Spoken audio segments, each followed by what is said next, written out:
بالله العلي العظيم حسبنا الله ونعم الوكيل ونعم المولى ونعم النصير.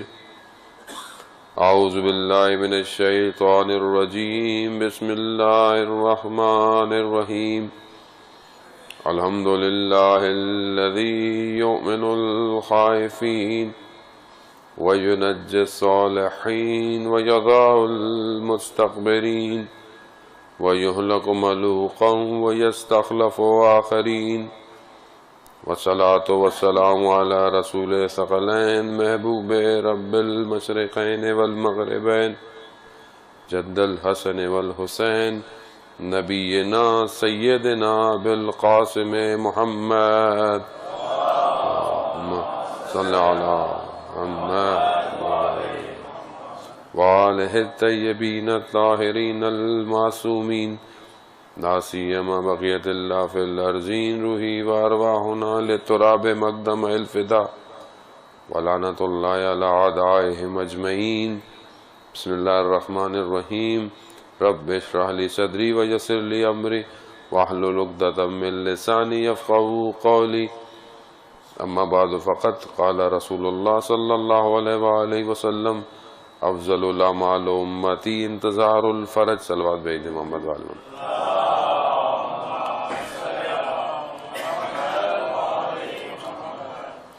عزیزان سید الشہداء شب شہادت امام حسن عسکری علیہ السلام ہے، اور ان ایام جو ایام عزا ہیں ان کی بھی عزا کی آخری شب ہے. اور پیچھے والے ایک سامعین کہہ رہے ہیں کہ آواز ان تک پہنچ نہیں رہی ہے. صلوات بھیجیں محمد وآل محمد. اللہم صلی علی محمد وآل محمد وعجل فرجہم. عزیزان محترم، بہرحال انشاءاللہ زندگی اب تو ہم تک بھی نہیں پہنچ رہی آواز. بہرحال اللہم صلی علی محمد وآل محمد وعجل فرجہم. عزیزان محترم، زندگی تو بہرحال اللہ اس قابل اور رکھے کہ انسان عزاداری کو باقی سن سکے، مزید مجالس میں شرکت کر سکے. لیکن بہرحال ظاہراً ابھی یہ 2 مہینے 8 دن گزرے، آپ نے بھی یقیناً کافی جگہوں پر مجالس میں شرکت کی ہوگی، اور ہمیں بھی جو خدا نے توفیق دی. حق تو یہ ہے کہ حق ادا نہیں ہو سکتا. بہرحال جو امام حسین علیہ السلام نے قیام کیا، ہم کوشش کر سکتے ہیں اس قیام کی طرف جانے کے لیے. عزیزان محترم، بہرحال شب شہادت امام ہے، اور ہمارے موضوع بھی یہی تھا کہ اب سب سے بہتر عمل رسول خدا فرما رہے ہیں کہ میری امت کا بہتر عمل جو ہے وہ انتظار فرج ہے. فرج جو ہے وہ روایات میں مختلف معنوں میں استعمال ہوا ہے. اس کے عام معنی ہے، سادے معنی فرج یعنی گشائش سے، یعنی آسانی پیدا ہو جانا. لیکن ظاہر ہے اس کو مختلف لیا جائے تو سب سے بہتر آسانی اور گشائش تبھی پیدا ہو سکتی ہے کہ جب وقت کے امام کا ظہور ہو. کیونکہ ہو سکتا ہے کہ کسی جگہ پر مجھے فائدہ ہو رہا ہو لیکن باقیوں کو فائدہ نہیں ہو رہا. میرے لیے شاید کوئی چیز بہتر ہو رہی ہو لیکن باقیوں کے لیے بہتر نہیں ہو رہی، یا کسی ایک خطے کے لیے کوئی بہتری ہو لیکن باقی جگہوں پہ ممالک میں شاید کوئی مشکل میں ہو. تو سب کی مشکل جب حل ہوگی تو کب ہوگی؟ جب امام کا ظہور ہوگا. اور امام کے ظہور اس لیے ہم دعا کرتے ہیں کہ میری مشکل حل ہو جائے. تو وہ صحیح نہیں ہے کہ میں بولوں میری مشکل حل ہو جائے مولا آ جائیے. نہیں، مولا آئیں گے اسلام کو نافذ کرنے کے لیے، قرآن کو نافذ کرنے کے لیے. اب یہ تو مجھ پر ڈیپینڈ کرتا ہے کہ کیا قرآن اور جب اسلام نافذ ہوگا میری مشکل میں آسانی ہوگی یا مشکل میں فائدہ بڑھے گی مشکل. اب یہ تو ڈیپینڈ کرتا ہے کہ میں کس طرح ابھی زندہ رہ رہا ہوں اور اس وقت کیسے رہوں گا. اگر آج میں مادیت کو اپنے لیے آسانی سمجھتا ہوں تو پھر میں اس انتظار میں نہ رہوں کہ امام آئیں گے تو میری مادی دنیا میں شاید کو فرق پڑ جائے گا. اگر تو امام کی طرف ہے تو پھر ظاہر میں بھی فرق پڑے گا. لیکن اگر صرف میں ابھی مشکلات میں ہوں, میری زندگی مشکلات میں ہے, میں پریشانیوں کی حالت میں ہوں, اپنی جو ذاتی پریشانی ہے اس میں شاید میں خود بھی ذمہ دار ہوں, بہت ساری پریشانیوں کا بہت سارے عوامل ایسے ہیں کہ میں خود ذمہ دار ہوں, لیکن میں یہ انتظار کروں کہ امام آئے میری ذاتی پریشانی حل ہو جائیں گی, تو ایسا نہیں ہوگا. یقیناً مجھے شاید ذاتی چیزوں میں مجھے مشکلات بھی ہوں گی. کیوں؟ کیونکہ امام جب آئیں گے تو امام مجھے بلائیں گے اور مجھے بہت کچھ چھوڑنا پڑ جائے گا. تو ہو سکتا ہے میرا چھوڑنا میرے لیے تکلیف دہ عمل ہو. تو یہ ذہن میں جو میرے ہے کہ امام آئے میری مشکل حل ہو, تو ایسا نہیں ہے. عزیزان محترم, مشکل میری کوئی مشکل نہیں ہے, سب مشکل عالم اسلام کی ہے, مشکل عالم بشریت کی ہے جو اس ٹائم مشکل کے اندر ہے. میں اس میں دیکھوں کہ اس میں کیسے آسانی ہوگی. کیونکہ دیکھیں جو مفاد پرست ہوتا ہے وہ ہر دور میں ایسے ہی رہا. آپ کو نہیں خدا نخواستہ یہ کہہ رہا کہ نہیں, جو تاریخ کے اندر مفاد پرست کیا تھے, جب رسول خدا کے لیے انتظار کر رہے تھے کہ رسول خدا, یا اس سے پیچھے جائیں, حضرت موسیٰ کے لیے بنی اسرائیل دعائیں کرتے رہے کہ پروردگار نبی کو بھیج, نبی کو بھیج. کیوں؟ مشکل کے اندر تھے, فرعون نے مشکل میں رکھا ہوا تھا. خوب آ گئے نبی, لے گئے مشکل سے, نکال گئے, معجزے دکھا دیے. ابھی معجزے دیکھتی ہوئی دریائے نیل سے نکلی تھی قوم, تھوڑا آگے گئی, دیکھا کچھ لوگ بتوں کی پرستش کر رہے ہیں. تو کیا کہا, اے موسیٰ ہمارے لیے بھی ایسا رب بنا دو. یعنی ابھی اتنی مشکل سے نکلی تھی تو ابھی مشکل میں تھی, ابھی بھی مشکل کے اندر ہے. وہ ظاہر مشکل سے نکلی لیکن باطنی مشکل میں گرفتار تھی. تبھی حضرت ہارون کو جب چھوڑ کر گئے اور حضرت موسیٰ جو ہے وہ کوہ طور پر چلے گئے, تو پیچھے کیا کیا, گوسالے کی پوجا کرنے لگ گئی. یعنی ظاہری مشکل سے نکلی تھی, باطنی مشکل میں گرفتار تھی قوم. وہاں پر یہاں پہ کیا کیا, مدینہ کے اطراف میں سارے یہودی دعائیں کرتے تھے. کیوں؟ وہ آخری نبی آ جائے, آخری نبی آ جائے. آخری نبی آ گیا, کیا ہوا؟ کیونکہ اصل میں دعا اپنے لیے مانگ رہے تھے. کیا مانگ رہے تھے؟ کہ ہمارے میں سے آئے. وہ ہمارے میں سے نہیں آیا, نبی کو قبول ہی نہیں کیا انہوں نے. یعنی گشائش کی خدا کی بارگاہ میں دعائیں تھیں قوموں کی, مگر اپنی ذات کے لیے تھیں. خوب آ گیا نبی, اب کیا کریں؟ نہیں, ہم تو قبول نہیں کریں گے, ہمارے میں سے نہیں آیا. یعنی آپ یہ سمجھنے کی کوشش کریں, میں تھوڑا سا اور اس کو آسان کروں کہ اپنی ایک سوچ بلٹن لے کر بیٹھے ہوئے ہیں لوگ کہ ایسا نبی آئے گا, یہ ہوگا, اور وہ نہیں ہوا. نبی آیا, نبی نے بولا بھائی نماز ایسے پڑھنی ہے, زکوٰۃ ایسے دینی ہے, خمس ایسے دینا ہے, وہ قبول نہیں کیا تو جزیہ دینا ہے. خوب یہ کیا ہوا؟ ہم تو نبی سوچ رہے تھے ہمارے اپنے اندر سے آئے گا, ہماری قوم میں سے آئے گا, ہمیں آسانی ہوگی, یہ تو ہم پہ سختی ہو گئی. نبی کا بھی انکار کر دیا, حالانکہ کتابوں میں لکھا ہوا تھا, توریت انجیل سب میں لکھا ہوا, نشانیاں لکھی ہوئی. تبھی تو آئے تھے مدینہ کے, ورنہ یہودی وہاں کو رہنے والے تھوڑی تھے. وہ تو دیکھ کر آئے تھے کہ بھائی ان جگہوں پر جہاں ایسے ایسے ہوں گے وہاں آئے گا. نہیں قبول کیا. آج ہماری کتابوں میں لکھا ہوا ہے, کیا لکھا ہوا ہے؟ امام کے ظہور کی نشانیاں سب لکھی ہوئی ہیں, علاماتیں ہو گئی ہیں, کافی چیزیں ہو بھی گئی ہیں, کافی ہو بھی رہی ہیں. لیکن ہم اپنے مائنڈ سیٹ کے ساتھ بیٹھے ہوئے ہیں, امام آئیں گے کیا کریں گے, ہم کیا کریں گے؟ ہم نے اپنے آپ کو تھوڑا سا ٹیون کیا ہے, فریکوینسی چینج کی ہے ہم نے, یا نہیں میں تو ایسے ہی رہوں گا, میری تو یہی زندگی ہے, میری تو یہی پلاننگ ہے, اور میں ایسے ہی چلوں گا آگے. اور اگر اس میں امام آ گئے, امام نے بولا چھوڑ دو, یہ امام نے بولا ایسے نہیں کرو, کریں گے؟ آمادہ نہیں ہے. یہاں تو کوئی مولوی آگے کچھ بول دے, بولے یہ کہاں سے آ گیا, ابھی نئی کہانی لے کر آ گیا. تو یہ مولوی کو گھر سے تھوڑی لے کر آتا ہے کہانی, کتابوں حدیثوں سے استخراج کر کے لاتا ہے. وہاں بہت سے لوگ نہیں بھائی یہ تو سارے مولانا صاحب پتہ نہیں کن چکروں میں. اور عزیزان محترم, امام جب قرآن کی بات لے کر آئیں گے تو قرآن تو کیونکہ ہماری زندگی میں ہے ہی نہیں, تو پھر ہمیں کیا لگے گا, یہ کیسی باتیں کر رہے ہیں. اور یہ روایت ہے کہ جب امام آئیں گے تو لوگ بولیں گے یہ کیسی باتیں کر رہے ہیں امام, یہ تو ہم نے نہیں سنی تھی, یہ تو ہمارے آباء اجداد کے خلاف کی بات ہے, چھوڑیں گے؟ یا امام کو بولیں گے نہیں مولا آپ اپنی طرف, ہم اپنا کام خود کریں گے. تو پھر یہی ہوگا, پھر امام ایک طرف ہوگا, ہم ایک طرف ہوں گے. عزیزان محترم یہی پریکٹس چاہیے. کربلا ہے اسی لیے تکرار کے لیے بار بار عزاداری مجلس کہ یاد دہانی کروایا جائے کہ دیکھو اصل وارث زندہ ہے. میں اور آپ اصل میں اس تک پہنچنے کے لیے سارا کام کر رہے ہیں.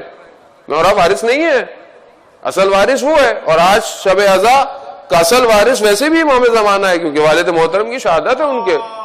اللہم صلی علی محمد وآل محمد. وہ آئے 11ویں امام کی اس دور کو دیکھیں کہ کیسا دور ہے. کچھ فرمائشات 11ویں امام کی اور بہرحال پھر مجلس اور ماتم تابوت. عزیزان محترم دور کیسا ہے 11ویں امام کا.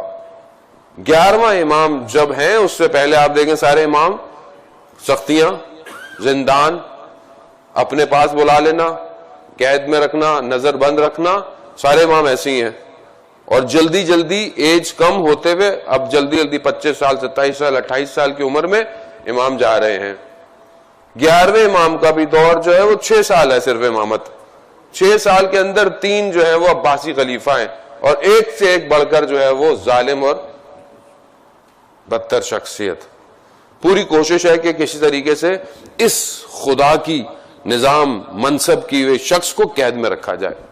سامرا چھاونی تھی, سامرا چھاونی تھی کیونکہ بہرحال اس زمانے میں فوج وہاں پہ پڑاؤ ڈالتی تھی جہاں آب و ہوا اچھی ہو, پانی اچھا ہو.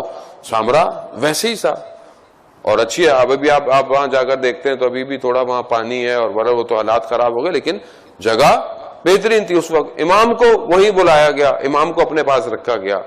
امام کئی عرصے تک نہ مل سکتے تھے, نہ کوئی سوشل ان کے کانٹیکٹ ہو سکتے تھے. بڑی مشکل سے چھپ کر جو بھی شخص آتا تھا امام. لیکن کمال یہی تھا عزیزان محترم, یہاں پہ جو سیکھنا ہے وہ یہ سیکھنا ہے کہ اس سختی کے دور میں جہاں اتنی انویجیلنس تھی, اتنے آپ سمجھ لیں نا آج کل دور کیمرے لگے ہوئے, ہر چیز, ہر آدمی مخبر ہے. کوئی آپ کو نہیں پتا کہ کون کس کی ہے, ابھی کون کس کی رپورٹ لینے بیٹھا ہوا ہے کسی کو نہیں پتا. یہاں پہ ہر جگہ کوئی نہ کوئی کسی کا بیٹھا ہوا ہے. ہم تو بہت سے سادے اتنے ہوتے ہیں کہ ہم بغیر رپورٹ لیے بھی لوگوں کو رپورٹ دے دیتے ہیں. یعنی یہ مومن کی نشانی نہیں ہے. مومن یعنی چلاک نہ کہ معنی میں اردو والے, زیرک یعنی بہت زیادہ ذہین شخص ہوتا ہے مومن. سامنے والے کو دیکھ کر, یہ نشانی ہے شیعوں کی. میرے چھٹے امام نے کہا کہ شیعہ کی نشانی یہ ہے کہ وہ رازدار رہے, کوئی چیز سنے رازدار رہے. خاص طور پہ اس زمانے میں ائمہ کے فضائل کی رازداری شیعوں نے کی ہے. ہر کسی کے سامنے ائمہ کے فضائل بھی نہیں بولتے تھے. کیوں؟ کیونکہ سامنے والی عقلیں اگر ہضم کر سکتی تھی تو فضائل بیان کرتے تھے, نہیں کرتے تھے فضائل, ہر چیز کو بنا. اب وہاں اتنی سختی ہے لیکن وہیں پر اسی دور میں امام نے امت کی پریکٹس کر دی تھی کہ میں جاؤں گا اور آگے 12واں غیبت میں ہے, تمہیں اسی حالت میں رہنا ہے. یہ بہت مشکل کام تھا, یہ بہت مشکل کام تھا جو 11ویں امام نے کیا. یعنی یہ آسان نہیں تھا عزیزان محترم. یعنی سامنے ابھی دیکھتے آ رہے تھے کہ مدینہ میں امام ہے, خراسان میں امام ہے, زندان میں امام ہے نظر آتا. لیکن اب کیا ہونے والا ہے؟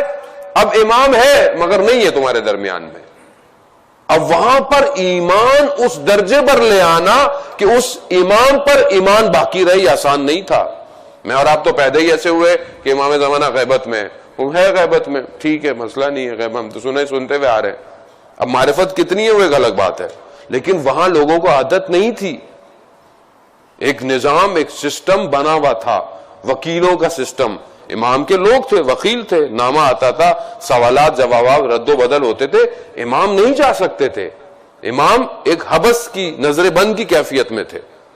لیٹر جاتے تھے, لیٹروں کے ذریعے سوال آتے تھے, جواب جاتے تھے. امام نے جن کو تعین کیا ہوا تھا, معین کیا ہوا تھا, وہ امام کی جگہ وکیل تھے, جا کر مسائل بیان کرتے تھے, فقہی مسائل بیان کرتے تھے, شریعت جو بھی کام ہوتے تھے.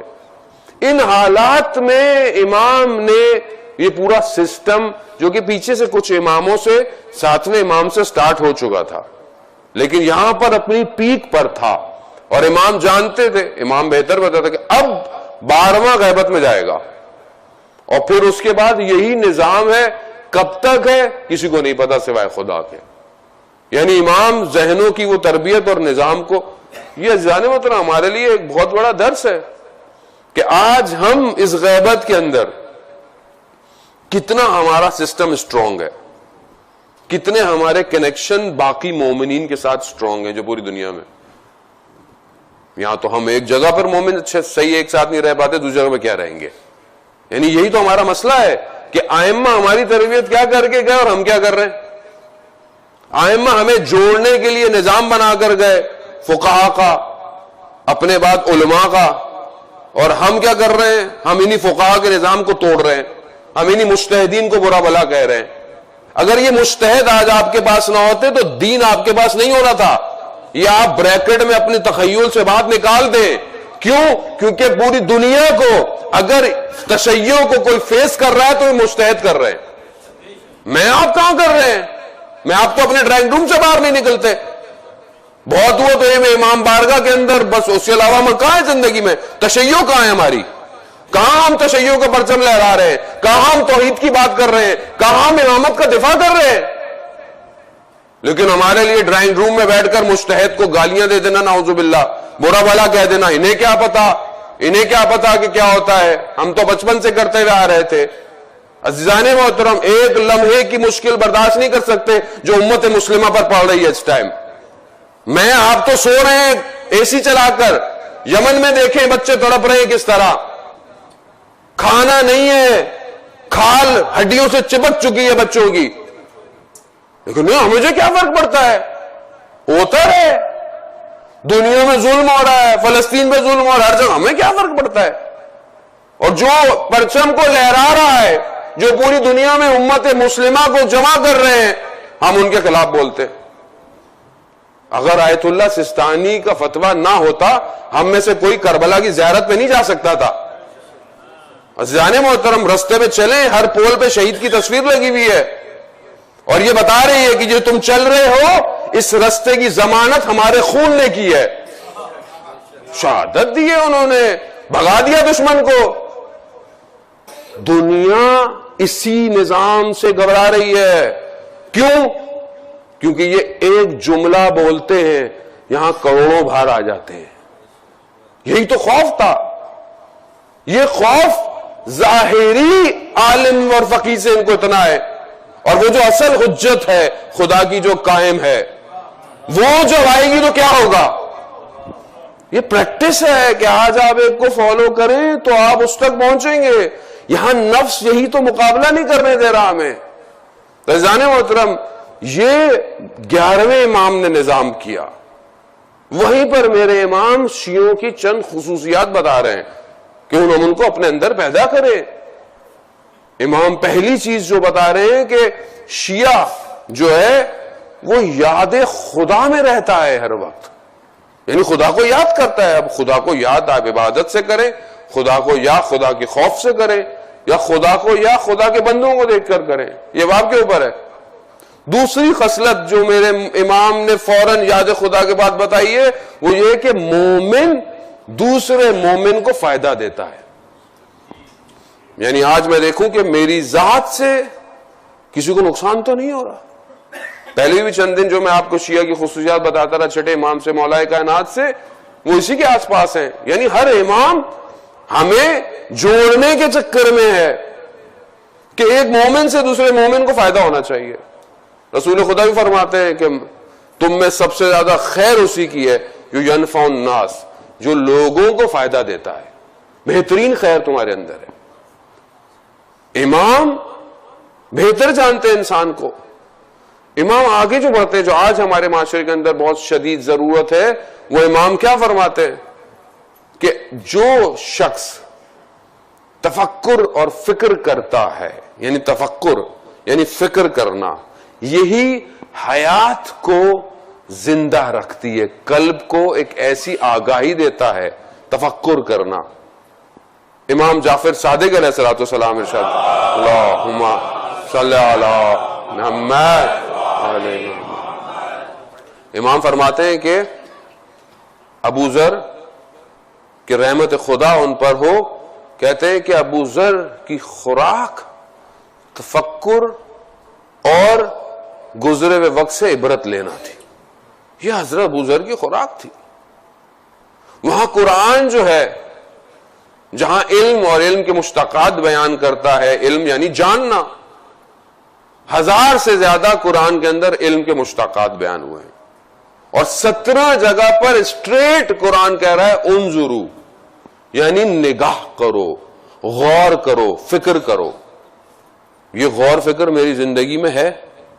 جہاں قرآن مجھے کہہ رہا ہے کہ غور کرو, فکر کرو. عزیزان محترم, آج عالم اسلام کو تفکر و فکر کی ضرورت. غور تو کرے بیٹھ کے کہ ہو کیا رہا ہے, یہ کیوں ہو رہا ہے, یہ چاہے میری ذاتی زندگی میں کچھ ہو رہا ہو یا میرے اجتماع میں کچھ ہو رہا ہے. آج اجتماع کہاں جا رہا ہے, آج تشیع کہاں جا رہی ہے, کون فکر کرے گا؟ مجھے کیا ضرورت ہے فکر کرنے کی؟ میں تو صبح آفس جاتا ہوں, شام کو آتا ہوں, بس مجلس میں آ گیا مولانا صاحب, یہی بڑی بات ہے. میں آپ کا کام ہے آپ فکر کریں. اگر مولانا نے سارے کام کرنے تھے عزیزان محترم, تو پھر معاشرہ پھر سارے مولوی بن جاتے. ایسا قطعاً نہیں ہے. امام حاضر کو سب کی ضرورت ہے, چاہے وہ درود بھیجتے محمد والے محمد, اللہم صلی علی محمد. یعنی ہم تفکر فکر کریں کہ ہماری سوسائٹی میں کس چیز کی کمی ہے, ہماری نوجوانوں میں برائیاں کیوں آ رہی ہیں, آج معاشرے میں نشہ کیوں عام ہو رہا ہے, آج سوسائٹی میں طلاق کا ریشیو کیوں زیادہ ہو گیا ہے. خوب تفکر کریں, بیٹھ کے فکر کریں جو سوسائٹی کو سنبھالنے والے لوگ ہیں کہ کیوں ہو رہا ہے ایسا, تاکہ اس کا سد باب کیا جائے. اگر کوئی چیز ہے تو روکا جائے, لیکن نہیں ہے, بس چل رہا ہے معاشرہ. یہ نشانی مومن کی نہیں ہے عزیزان محترم. مومن تفکر فکر اندیشہ گیری کرتا ہے, معاملے میں سوچتا ہے, بیٹھ کر اپنے ذہن کو حرکت دیتا ہے, اپنی چیزوں کو. اور یہ جو ہم اکثر آج کل حالات خراب ہیں, مایوسی ہے, کچھ نہیں ہو سکتا, خوبی نیگیٹو تھاٹ ہے, یہ مایوسی ہے, یہ شیطان ہے. جبکہ دنیاوی علوم بھی یہی کہتے ہیں کہ انسان اگر پازیٹیو تھنکنگ کرے تو چیزیں پازیٹیو ہونا شروع ہو جاتی ہیں اس کے ساتھ. لا آف اٹریکشن یہی کہتا ہے کہ جو اب اگر آپ اچھا سوچیں گے تو اچھا ہونے لگ جائے گا, اگر آپ برا سوچیں گے برا ہوگا. لیکن اگر کچھ سوچے ہی نہیں تو پھر اس کو پھر حیات کون سی حیات میں ہے. عزیزان محترم, مولا کائنات حضرت علی ابن ابی طالب علیہ الصلوۃ والسلام, اللہم صلی علی محمد, 3 چیزوں کی طرف گفتگو کرتے ہیں, نگاہ, خاموشی اور سخن یعنی بات کرنا. امام فرماتے ہیں اگر نگاہ میں عبرت نہیں لے رہی, یعنی نگاہ دیکھ رہی ہے اور کچھ سیکھ نہیں رہی, تو پھر یہ نگاہ بھول جانے کی نگاہ ہے. یعنی پھر اس سے کوئی فائدہ نہیں ہے کہ میں چیزوں کو دیکھ رہا ہوں اور میں عبرت نہیں لے رہا, اپنے سامنے واقعات حوادث کو دیکھ رہا ہوں, عبرت نہیں لے رہا. کہا خاموشی, جس خاموشی میں تفکر فکر نہ ہو وہ خاموشی نہیں ہے, وہ غفلت ہے. اور پھر امام فرماتے ہیں جس سخن میں ذکر نہ ہو وہ سخن بےہودہ ہے. انسان جو بھی گفتگو کر رہا ہے اسے پتا ہونا چاہیے کہ یہ جو کلام اس کے دہان سے خارج ہو رہا ہے کیا یہ خدا کو پسند ہے کہ نہیں ہے. لیکن ہم لوگ بعض اوقات کئی گھنٹوں بیٹھے رہتے ہیں, پتہ نہیں کیا کیا باتیں انسان کرتا ہے. یہی تو حاوی ہوتا ہے نفس کے اوپر, تاکہ نفس بھاری ہو جائے اور پھر کوئی عبادت چھوٹ جائے, کوئی نماز قضا ہو جائے, کوئی چیز چھوٹ جائے. عزیزان محترم, میں آگے بڑھتا ہوں, وقت بہت محدود ہے. امام کہتے ہیں کہ نماز کی کثرت یہ نہیں کہ تم کثرت سے نماز پڑھو, روزے رکھو, یہ کثرت کی عبادت نہیں ہے, بلکہ وہاں بھی امام کہتے ہیں کہ عبادت وہ قبول ہے جو تفکر فکر کے ساتھ کی جائے. یعنی انسان کو پتا ہو کہ کس کو سجدہ کر رہا ہے, کتنی دیر سجدہ کیا, یہ جو نماز پڑھی کیوں. اور بڑی خوشی ہوتی ہے کہ آج کا جوان جو ہے وہ پیغام کرتا ہے, میسج بھیجتا ہے کہ مولانا صاحب نماز تو پڑھ رہا ہوں مگر تبدیلی نہیں آ رہی ہے, اپنے اندر دیکھتا ہوں مجھے کوئی فرق نہیں پڑ رہا نماز سے. یعنی یہ فکر ہے, یہ خدا کا کرم ہے کہ خدا متوجہ کرانا چاہ رہا ہے آپ کو, خدا حال پہ نہیں چھوڑ رہا. خوب یہیں پر انسان دیکھے کہ میری نماز کیوں عادت کی, یہ میرے اندر تبدیلی کیوں نہیں آ رہی ہے. تو اس کا مطلب ہے کہ میرے کچھ عمل ایسے ہیں کہ جو میری نماز کی لذت کو ضائع کر رہے ہیں. اور پہلی چیز جو روایات کی روشنی میں ہے کہ انسان کی عبادت سے اس کی لذت چھین لیتی ہے، وہ کیا ہے؟ وہ یہ ہے کہ جب انسان جتنا جانتا ہو اور اس پر عمل نہ کرے تو خدا اس کے اوپر 70 بلائیں نازل کرتا ہے، اور اس میں سے جو سب سے آخری بلا ہے وہ یہ ہے کہ اس سے اس کی عبادت کی کیفیت چھین لیتا ہے۔ وہ کھڑا رہے، نمازیں پڑھتا رہے، سجدے کرتا رہے، کبھی بھی خاشیت پیدا نہیں ہوگی، کبھی بھی آنسو نہیں ٹپکے گا نماز میں۔ خوب تصور کریں نا، مجھے کتنا عرصہ ہو گیا نماز پڑھتے وقت، کبھی میں نے نماز کی حالت میں آنسو نکلا؟ کبھی خدا کی بارگاہ میں میرا بدن کانپا کہ میں کس کے سامنے حاضر ہوں؟ جبکہ مولا کائنات کی عبادتیں خوب نہیں ہو سکتے، امام جیسے خوب نہیں ہو سکتے، لیکن امام راستہ تو بتا رہے ہیں، امام راستہ تو دے رہے ہیں۔ جبکہ ایک شہید لکھتا ہے نماز کے بارے میں، کیا مطلب کون لوگ تھے یہ، کس دنیا سے آئے تھے؟ کہتا ہے اگر تمہیں کسی سے، حسن باقری شہید کہتا ہے کہ اگر تمہیں کسی سے تم ناراض ہو جاؤ یا کسی سے تم زبان سے کوئی بات کرو اور کوئی بات بری ہو جائے تو جا کر 2 رکعت نماز پڑھو اور اس کے لیے دعا کرو خدا کی بارگاہ میں، خدا میں تو اس سے گزر گیا، درگزر کرتا ہوں، اس نے جو بھی کہا تو بھی اسے معاف کر دے۔ کیا اخلاق ہے؟ وہ اخلاق کس کا ہے؟ یہ ملک اشتر کا، کہ ملک اشتر جا رہے ہیں اور کسی نے جو ہے وہ بے احترامی کر دی اور بے احترامی کی، لاب دہان پھینکا، نہیں پتا، بعد میں پتا چلا ملک اشتر تھے، ایک دم دوڑتا دوڑتا ڈھونڈتا کہاں پہنچا؟ ملک اشتر مسجد میں۔ کہا میں معذرت کرنے آؤں، کہتا نہیں میں تم سے پہلے خدا کی بارگاہ میں آیا ہوا تھا کہ خدا اسے معاف کر دے، وہ نادان تھا۔ نہیں یہ صفت کہاں ہے میرے اندر؟ یہ صفت میں پیدا کروں گا تو میں اس شہر کی طرف جاؤں گا نا کہ جو شہر موصل ہے، وہ شہر کے جو ایک ایسا شہر ہے کہ جس میں امام ظہور کریں گے، وہ تبھی تو ہوگا۔ آگے بڑھتے ہیں، امام کہتے ہیں کہ بہتر ہمارا شیعہ وہ ہے، سب سے ذہین ترین شیعہ ہے کہ جو اپنے اعمال کو مراقبہ اور محاسبہ کرے، یعنی اپنے اعمال کو چیک اور بیلنس کرے، سستی نہ کرے اور کل سوچوں گا۔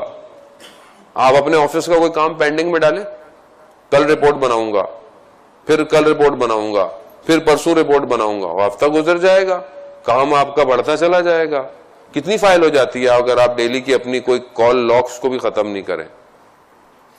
اور میں اپنے محاسبے کو کتنا دور توجہ بھی ہے میری کہ مجھے اپنا محاسبہ کرنا ہے کہ نہیں کرنا، کہ میں نے آج جو عمل کیا کیا ان میں سے کوئی عمل خدا کو قبول تھا؟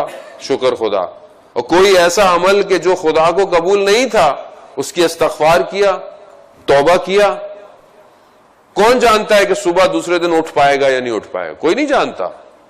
اور میں کیسے سو رہا ہوں بغیر استغفار کے، جبکہ رسول خدا حضرت محمد مصطفیٰ صلی اللہ علیہ وآلہ وسلم، اللہم صلی علی محمد وآل محمد، رسول خدا جس محفل سے اٹھتے تھے 25 دفعہ استغفار کرتے تھے، مگر رسول خدا کو استغفار کی ضرورت تھی نہیں، ان کا استغفار ان کے مقام کے حساب سے کوئی اور درجے رکھتا تھا۔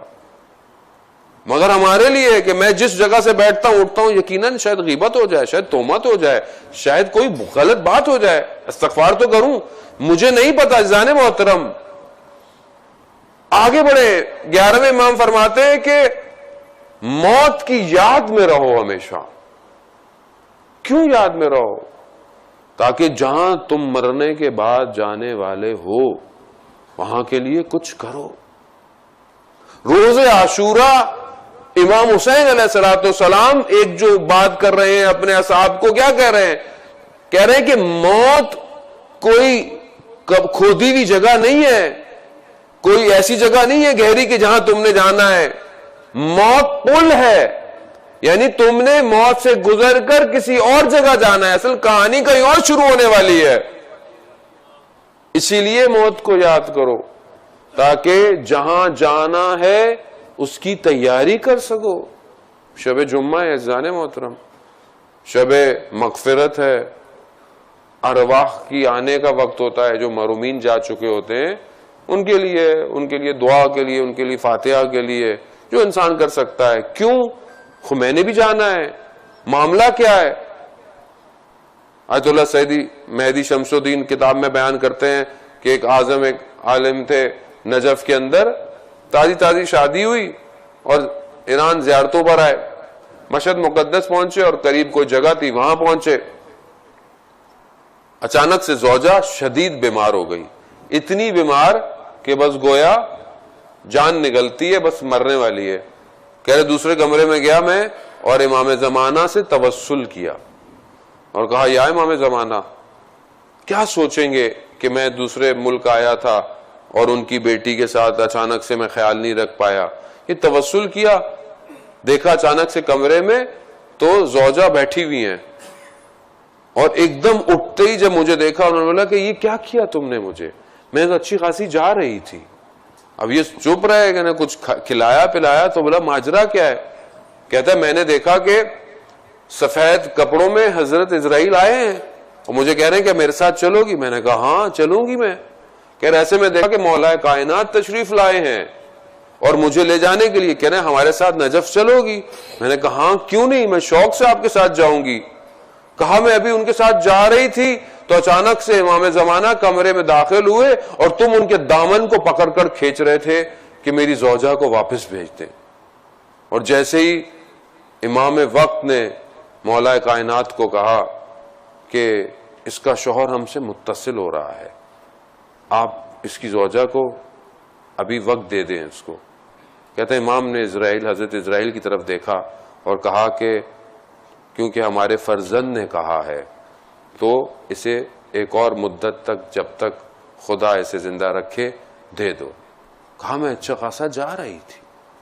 عزیزان محترم ایسی موت کی تمنا کون کر رہا ہے مجھے تمنا ایسی موت کی کہ واقعاً میرے سانس نکلتے مولا کائنات تشریف لائے؟ کیا میرا اپنا عمل ہے؟ میں آپ کو نہیں کہہ رہا خدا نخواستہ، میں اپنے آپ کو کہہ رہا ہوں میرا عمل واقعاً ایسا ہے ایسا کہ میں اپنی جان یعنی میں تمنا کرتا ہوں کہ میری جان جائے اور میرا مولا آئے. تو میں تو دنیا سے چپک کے بیٹھا ہوا ہوں، مجھ سے تو دنیا چھٹتی ہی نہیں ہے. میں تو دنیا ایسے بیٹھا ہوں کہ میں نے جانا ہی نہیں ہے اور نہ مجھے خوف ہے، نہ مجھے کس چیز کا ہے، نہ میں تفکر میں ہوں، نہ مجھے یہ ہے کہ میں نے یہاں سے جانے کے بعد کچھ کرنا ہے. عزیزان محترم زندگی ایک ہی دفعہ ملتی ہے، بار بار نہیں ملے گی. شخص آخری سانسیں لے رہا تھا، چھٹے امام کا ماننے والا تھا، امام گئے تشریف لے کر گئے کہ آخری وقت ہے تو امام کے صحابی اور کھڑے ہوتے، کہا مولا یہ آخری وقت جو ہوتا ہے اس کے کوئی احوالات بتائیں ہمیں. تو امام نے کہا کہ بہرحال جو شخص ہوتا ہے مر رہا ہوتا ہے، اگر اس کے لیے اگر عمل برے ہوتے ہیں تو بڑے بھیانک طریقے سے اسے نکالا جاتا ہے، اور اگر اچھا ہوتا ہے لیکن جو ہمارے موالی ہوتے ہیں، ہمارے ماننے والے ہوتے ہیں، وہ پاک ہو رہے ہوتے ہیں موت کے وقت. کیوں؟ کیونکہ چیزوں کو ان سے دور کر کر انہیں خالص طور پر اس دنیا سے باہر لے کے جایا جا رہا ہوتا ہے. یہ سخت ہے، مرحلہ بہت سخت ہے عزیزان محترم، آسان نہیں ہے. مولا کائنات کی آنکھوں میں شدید درد ہے. رسول خدا تشریف لائے، کہا علی کیا ہوا؟ کہا آنکھوں میں شدید درد ہے. وہاں رسول خدا نے ایک اور درد بتانا شروع کیا کہ جب جس شخص کی کافر کی جان نکلتی ہے تو اسرائیل جو لوہے کی سیخیں ہوتی ہیں جس سے کھانا گرم ہوتا ہے اس سے اس کی روح کو قبض کر رہا ہوتا ہے. امام نے کہا اتنا شدید درد، یعنی امام کہتے ہیں مجھے اپنی آنکھوں کا درد. تو وہاں مولا کائنات نے پوچھا یا رسول اللہ کیا یہ تکلیف آپ کی امت میں سے بھی کسی کو مرتے وقت ہوگی؟ کہا ہاں 3 لوگوں کو ہوگی. ایک وہ جو ظالم حکمراں ہوگا ہماری امت میں، ایک وہ کہ جو جھوٹی گواہی دے گا کسی بھی مقدمے میں، جھوٹی شہادت دے جا کے کہ ہاں میں نے دیکھا ایسا ہوا جبکہ ایسا نہ ہوا ہو، اور ایک وہ جو یتیم کا مال کھائے گا، اس کو بھی موت ایسی ہوئی. عزیزان یعنی تھوڑا سا دیکھیں کہ معاملہ اتنا آسان نہیں ہے. جن کی روحیں نکلی ہیں کوئی پلٹ کر نہیں آئے. تو اہل بیت نے اگر نہ بتایا ہوتا تو ہمیں کیا پتا تھا ادھر کیا ہے دنیا کے اندر. معاملہ سخت ہے, لیکن وہی معاملہ اچھا ہو سکتا ہے جب ہم اپنی انہی چیزوں کو سمیٹ لیں. یہی مجلس عزاداری, یہی امام حسین پر گریہ بچا سکتا ہے اگر زندگی میں بھی اس کے اثرات قائم رہے. مجلس میں آیا, میں بہت شوق سے آیا, بہت خلوص سے آیا, اور یقیناً مجھے اس کا اجر ملتا ہے, لیکن باہر نکل کر کیا میں اس اجر کو باقی رکھتا ہوں یا نہیں رکھتا؟ ایسا نہیں ہے کہ صرف مجلس میں امام حسین دیکھ رہے ہیں اور میں باہر گلی میں یا بازار میں کھڑا ہوں تو وہاں امام حسین نہیں دیکھ رہے. ایسا تو نہیں ہے.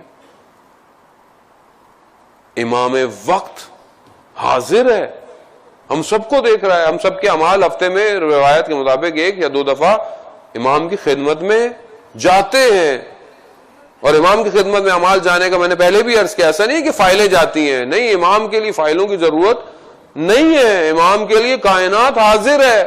جیسے میرے سامنے ہاتھ میں آپ مجھ سے کو پوچھے کتنی انگلیاں, میں بولوں گا 10, ایک 5 اور ایک 5. بولا آپ نے دیکھا ہی نہیں. کہا اس میں دیکھنے کی ضرورت ہی نہیں تھی.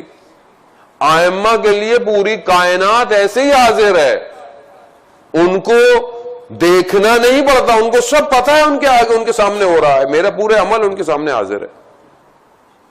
عزیزان محترم, میرے عمل پر گواہ ہے میرا امام. حدیث ہے رسول خدا کی کہ جس نے اپنے وقت کے امام کی معرفت حاصل نہیں کی, نہیں پہچانا, جہالت کی موت مرا ہے. اور یہی ایک حدیث ہے, امامت کی استدلال بھی یہی ہے کہ, اور یہ حدیث متواتر ہے. علامہ امینی کہتے ہیں کہ مجھے ایک دفعہ اہل سنت علماء نے کہا کہ آپ آئیے ہمارے پاس بیٹھیں جلسہ کا. میں نہیں آؤں گا. کہا نہیں, اچھا صرف کھانے پر آ جائیں. کہا ایک شرط پہ, کھانے پہ آؤں گا, کوئی سوال جواب نہیں ہوگا. کہا نہیں ہوتا. کھانے پر بلایا, سب بیٹھ گئے. پھر کہتے ہیں اچھا جب سب جمع ہو گئے تو تبرکاً 70-80 علماء تھے اہل سنت کے, تبرکاً ایک ایک حدیث بیان کرتے ہیں.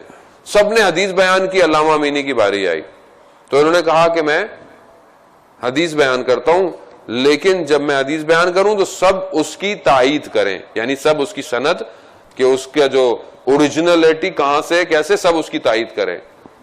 امام نے, علامہ امینی نے حدیث بیان کی یہی والی کہ جس نے اپنے امام کو نہیں پہچانا وہ جہالت کی موت مرا ہے.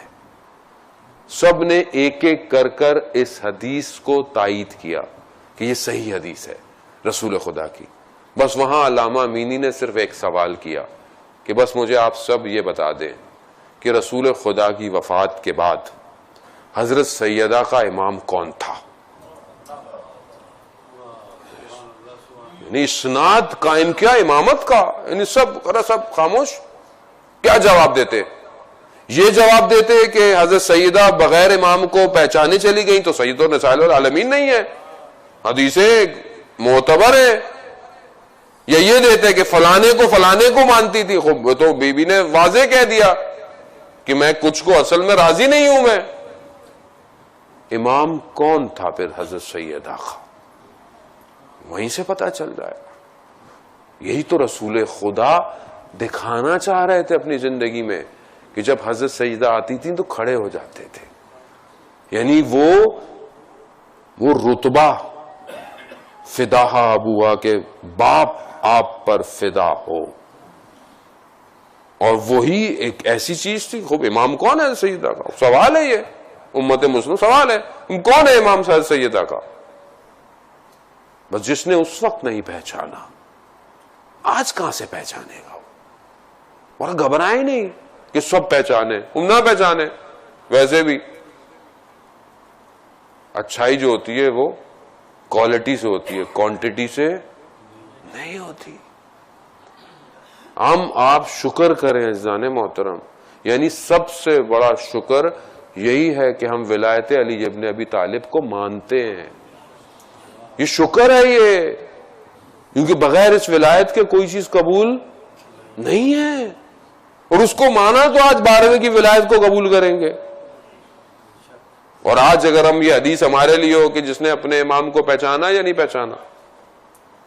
میں کتنا پہچانتا ہوں اپنے وقت کے امام کو, کتنا پہچانتا ہوں؟ میں اپنے آپ سے سوال کروں، میں امام کو کتنا یاد کرتا ہوں؟ امام میری زندگی میں کہاں ہے؟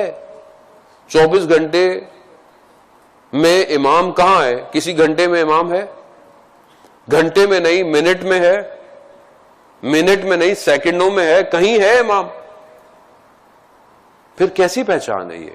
کیسی معرفت ہے یہ امام کی؟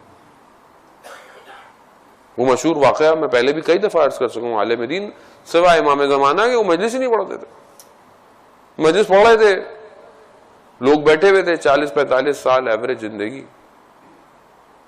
کہا کہ تم اپنے گھر جاؤ اور تم نے اپنے گھر کے صحن میں مرغیاں پالی ہوئی ہوں اور تم اپنے صحن میں آؤ، تمہیں مرغیاں نظر نہ آئے تو کیا کرو گے؟ کہا ہم گیٹ تک جائیں گے، گلی تک جائیں گے. کہا گلی میں نہ ہو، کہا کونے تک جائیں گے. کہا کونے تک نہ ہو، کہا بازار تک جائیں گے. کہا بازار تک نہ ہو. کہا مرغیوں کی قیمت کتنی ہے؟ کہا کچھ نہیں، اتنی کو زیادہ نہیں. کہا اس کی قیمت اتنی زیادہ نہیں اور تم نہ دیکھو تو بے چینی ہے. 1100 سال سے ایک شخص نہیں آیا، اس کی کتنی بے چینی ہے تمہیں؟ اصل بالکل بے چینی نہیں ہے، اصل ہے ہی نہیں. میری زندگی چل رہی ہے، میرا کام، میرا کاروبار، میری پڑھائی، میرا ایجوکیشن، میرا گھر، میری اولاد. مجھے کیا امام آئے نہ آئے؟ مجھے کیا کہ امام کو کوئی مشکل بھی ہے کہ نہیں ہے؟ امام کہاں ہے اس وقت؟ امام خلوت میں، امام تنہائی میں. عزیزان محترم، مجھے آپ کو کتنی تکلیف ہوتی ہے جب کوئی مومن مریض ہوتا ہے، کوئی پریشان ہوتا ہے، کسی کے ساتھ کوئی حادثہ ہو جاتا ہے، کتنی مجھے پریشانی ہوتی ہے. اور آپ سوچیں کہ امام کو کتنا درد ہوتا ہوگا کہ آج مسلمانوں کے ساتھ کیا ہو رہا ہے پوری دنیا میں. اب آپ ذہن میں آئے گا کوئی امام آ کیوں نہیں جاتے؟ کوئی امام کے اختیار میں نہیں ہے، اذن اللہ کے پاس ہے. اور اللہ نے پہلے 11 ہادیوں کو بھیجا ہے. کیا کیا لوگوں نے؟ کیا کیا لوگوں نے؟ 14 سال امام موسیٰ کاظم علیہ السلام زندان میں رہے. کیا کیا لوگوں نے؟ 3 دن جنازہ رکھا رہا پل پر. کیا کیا لوگ؟ خدا دیکھ رہا ہے، 11 کو بھیج کر دیکھا.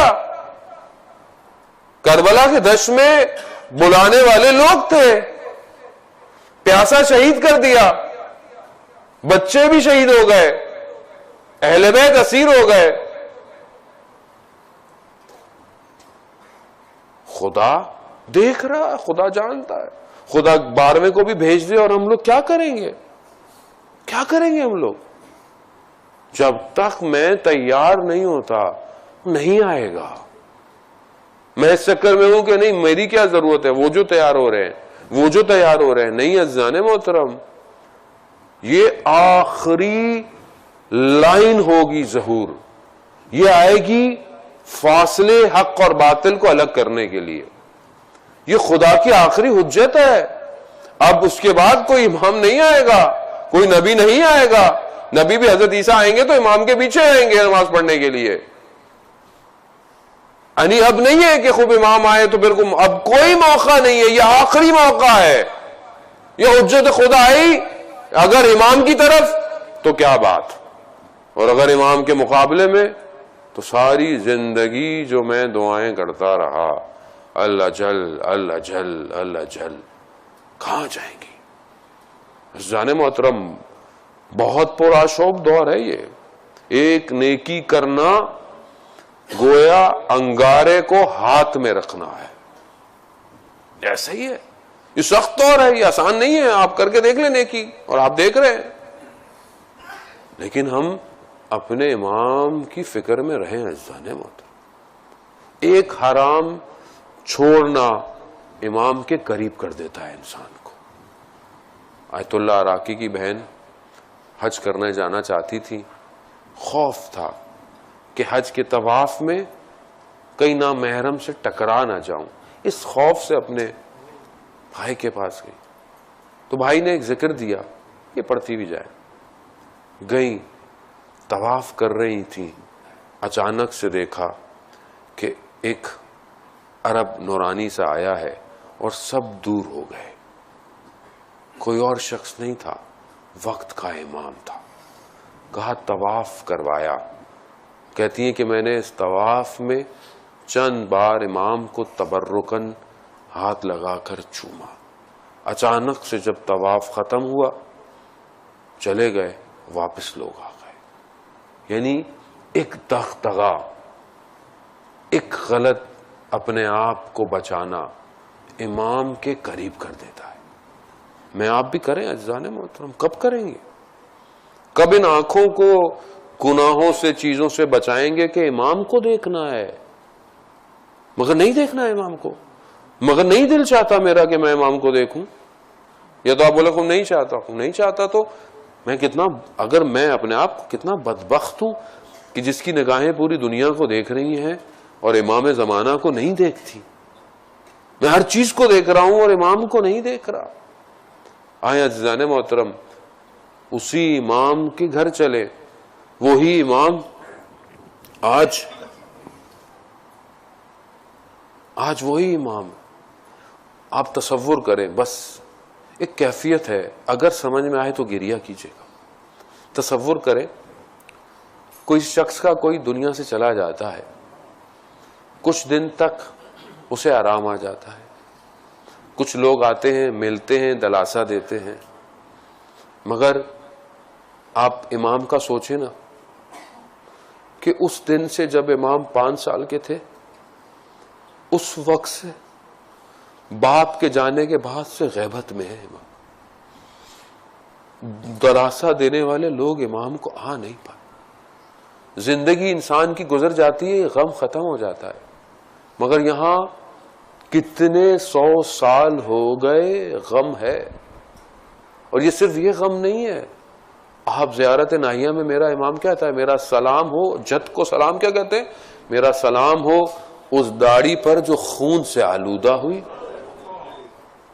میرا سلام ہو اس چہرے پر جو خاک میں آلودہ ہوا، میرا سلام ہو ان گردنوں کو جنہیں بریدہ گیا، میرا سلام ہو ان سروں پر جنہیں نیزوں پر بلند کیا گیا. ہاں عزیزان محترم یہ امام کا درد ہے. امام کے درد کو سمجھیں. آج عزا امام کی ہے، آج عزادار امام ہے. امام حسن عسکری کے لیے راوی بیان کرتا ہے کہ میں امام کی خدمت میں تھا. امام نے اپنے خادم کو کہا کہ جاؤ پانی میں گرم کر کر دوائی لے کر آؤ. جوش لاتا وہ پانی آیا. امام نے اس گھر گلاس کو ہاتھ اٹھا کر اپنے دہان سے لگانا کوشش کیا تو ہاتھ میں لرزہ آیا. زہر کی شدت اتنی تھی امام جو ہے وہ دوائی یا پانی پی نہ سکے. امام نے رکھا. امام نے خادم کو بولا جاؤ اس کمرے میں جاؤ، ایک بچہ ہوگا اسے بلا کر لاؤ. خادم کہتا ہے میں گیا، بچہ سجدے کی حالت میں خدا کی بارگاہ میں مشغول تھا. میں نے کہا مولا نے بلایا ہے. جب وہ آیا تو میرے مولا، میرا 11واں امام اپنے فرزند کو کیا کہتا ہے؟ بیٹا، اے میرے بیٹا، اے اہل بیت کی زینت، بیٹا آئیے، مجھ سے پانی نہیں پیا جاتا، مجھے پانی پلائیے، میرا وقت جانے والا ہے. امام زمانہ آئے. امام زمانہ نے پانی دہان میں دیا، پانی پلایا. عزیزان محترم امام شہید ہو گئے. امام کو غسل کفن دیا گیا، امام کے جنازے کو اٹھایا گیا. امام زمانہ نے آ کر امام کی نماز پڑھائی. اگر میرا سلام ہو السلام علیکہ یا ابا عبداللہ، ارے میرا مولا لا یوم کا یوم ابا عبداللہ. ارے کربلا میں ایک بیٹا خیمے کے اندر موجود تھا مگر اپنے بابا کے جنازے تک پہنچ نہ سکا.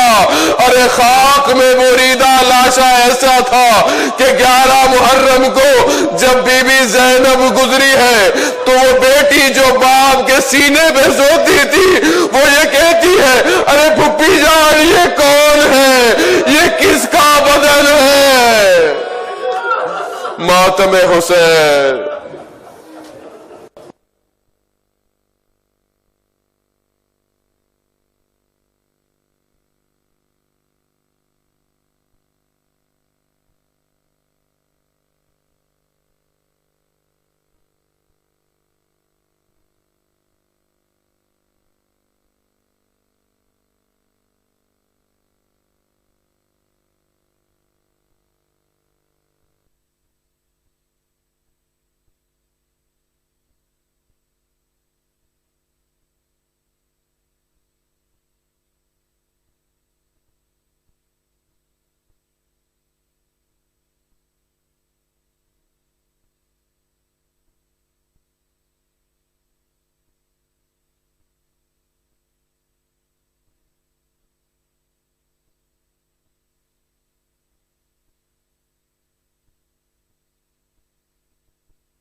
متن زرد کے متن زرد کے مولا نمارے آئے مہدی دا پاک بابا دنیا تو جارے آئے مہدی دا پاک بابا دنیا تو جارے آئے امت نے زرد کے امت نے زرد کے مولا نمارے آئے مہدی دا پاک بابا دنیا تو جارے آئے مہدی دا پاک بابا دنیا تو جارے آئے معاشر لگ رہے گا دین خدا سلامت معاشر لگ رہے گا دین خدا سلامت دین خدا نمارا انجدا سوارے آئے مہدی دا پاک بابا دنیا تو جارے آئے مہدی دا پاک بابا دنیا تو جارے آئے قید عسکری تے کاظم وانگو نہ کوئی ہووے قید عسکری تے کاظم وانگو نہ کوئی ہووے کاظم امام وانگو قیدات نبھا گیا ہے مہدی دا پاک بابا دنیا تو جارے آئے صدا صدا مہدی دا پاک بابا دنیا تو جارے آئے مہدی دا پاک بابا دنیا تو جارے آئے دیا نو یاد کر کے طرف نگی دلالے دیا نو یاد کر کے طرف نگی دلالے زندہ چھ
آئے مہدی کا پاک بابا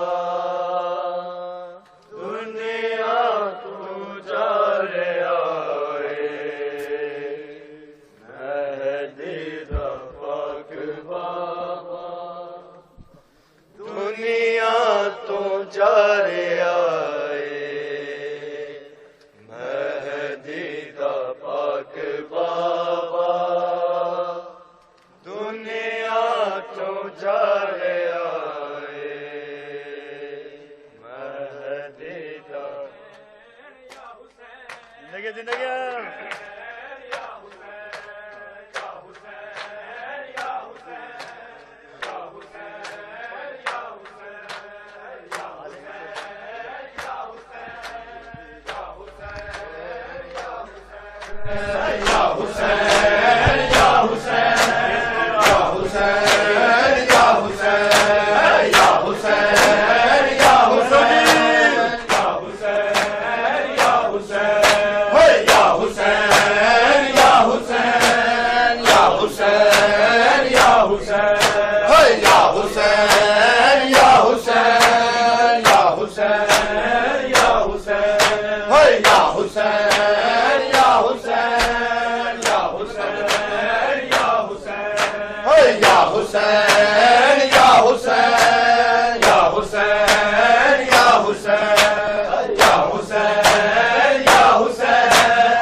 دنیا تو جا رہا